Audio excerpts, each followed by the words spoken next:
Well, as far as the exchange rate is concerned, what we did is that, particularly in 2007, when we started operations, we started producing, so localizing files, setting very brutal words, I decided to buy derivatives in order to hedge currency exchange risks.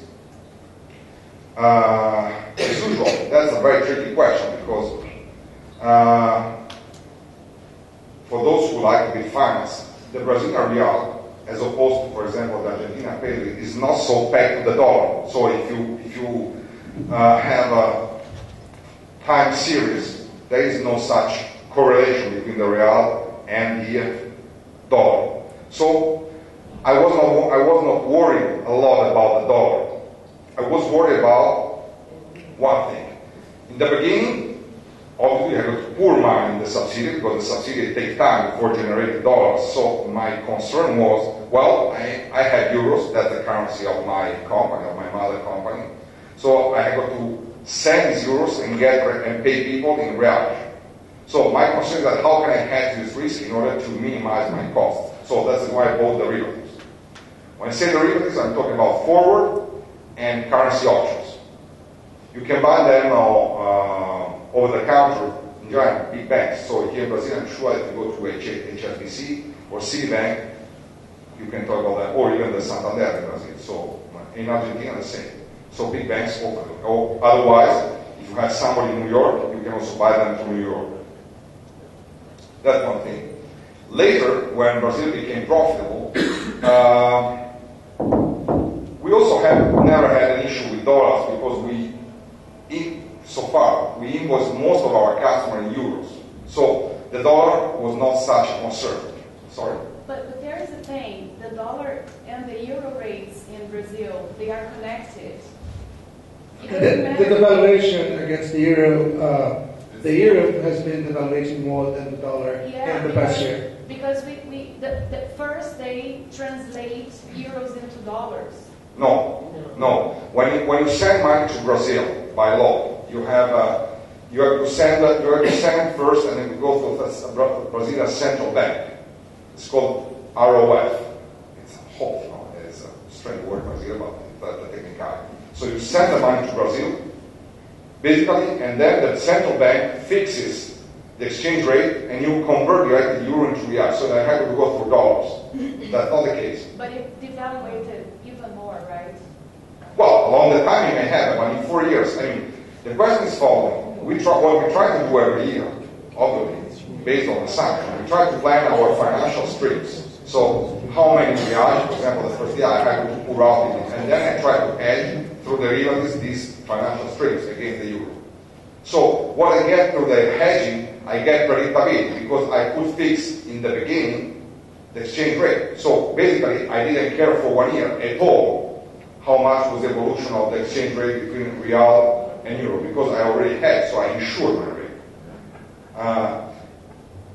Why I do that? Because, thinking about exchange rate is a dear distraction. I want to think about my business. I don't want to spend time in following the exchange rate, and I think it's better to buy a derivative. This was my try the first year. Now, this year, for example, I decided not to buy. Why? I said, we are in such a rough time that making a bet on a currency is a bit difficult. This was in 2009. So in 2009, I didn't buy any derivative. I did it until 2008. And I hadn't bought any derivative in 2010 too. So it depends, but obviously the evaluation impacts your P&L, the evaluation or your evaluation.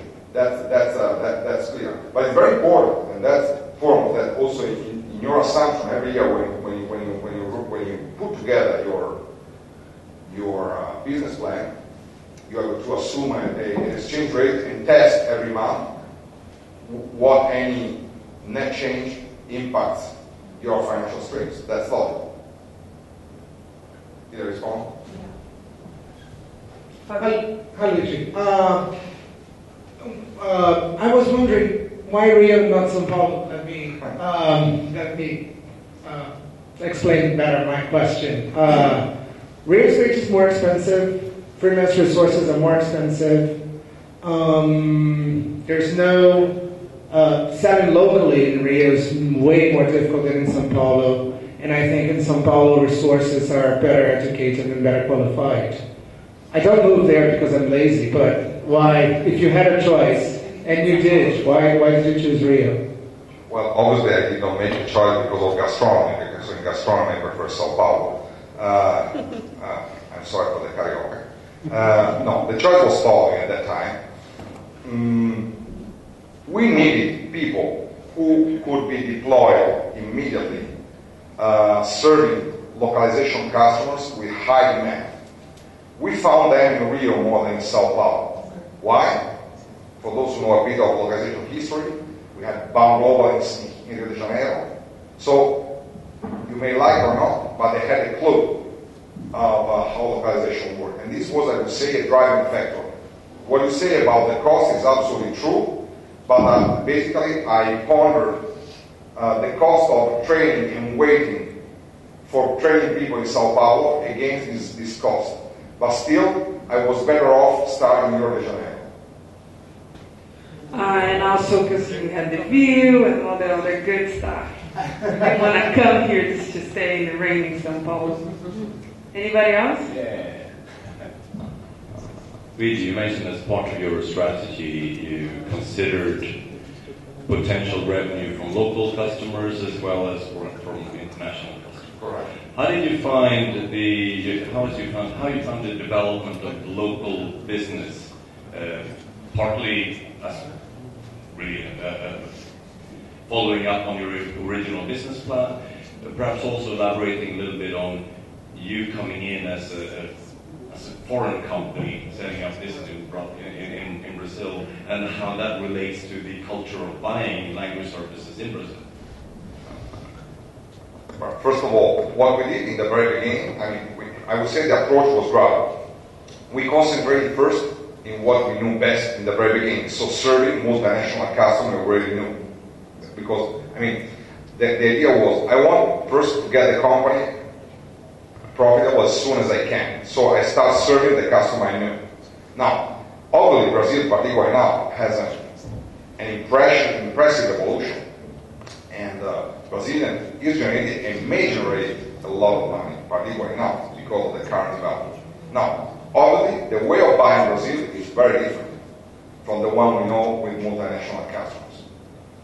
For different reasons. One, the country has been, I would say, has chosen, I wouldn't say it has been obliged, it has chosen to remain in a certain degree isolated. So the internationalization in Brazil is low. I think they could really go very, very, very far. We were discussing before during the coffee break. I think Brazil sometimes is not aware of the power they have. That's the impression I have. The other thing is that the buying culture. So we always complain in our industry price pressure. Here, it's harder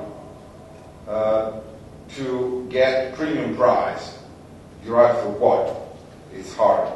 So the only way, I think, is you really need to go to these customers, big customers, and really offer a bunch of services. Because if you sell mere translation, you compete with company, with a tiny company. And by the way, and that's a reality. Here in Brazil, tiny companies, they often do not pay taxes or social security. I'm not condemning them morally, that's not my job, but that's a fact. So you are competing with somebody who has lower cost than you. I cannot afford not comply, not because of moral reason, but because I have to audit the company. So that's the cost I have to bear. So if you start competing with this company, basically, you can lose because they have a much lower cost structure.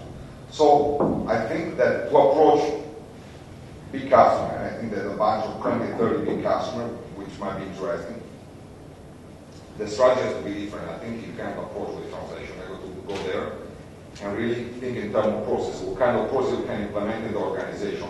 Being translation one of them. But the approach has to be different. If you offer translation, I think we don't go very far.